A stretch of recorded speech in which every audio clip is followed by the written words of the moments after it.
year 2001. Unang-una hindi ko pinapansin kasi nagte-tremor, konti lang naman ang tremor. Sabi ng mga kaibigan ko na pasma daw ako.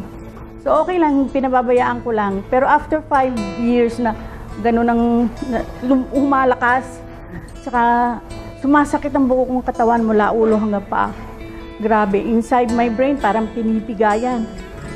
Ang batok ko, may dalawang ugat dyan, namamaga. Hindi ako makalingon, hindi ako makalingon ng maayos. Kasama ang katawan ko pagka ako'y lilingon. Meron ako dito sa shoulder blade, left shoulder blade na matigas parang goma. Kaya pag tinuturokan daw ng kway, parang nagtuturok ng goma ng gulong ng sasakyan. Meron akong chest pain, meron akong high blood, meron akong masakit na back pain dito, at ang aking paa namamaga.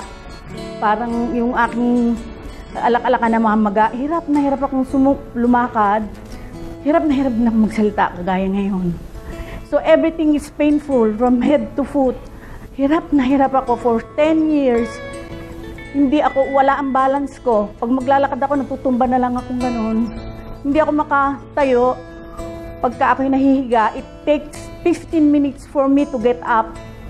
At pagka medyo namalas-malas pa, na-out of balance ako, yung arenola, tsaka ako. Twice na ako natumba sa banyo kasi po, ang saksak na nga ng katawan ko.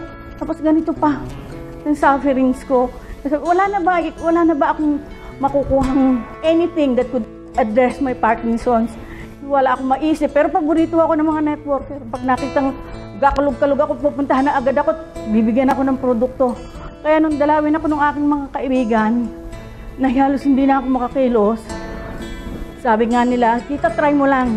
Bigay na namin sa iyo yan." Binigyan ako ng isang banig po ng Laminine.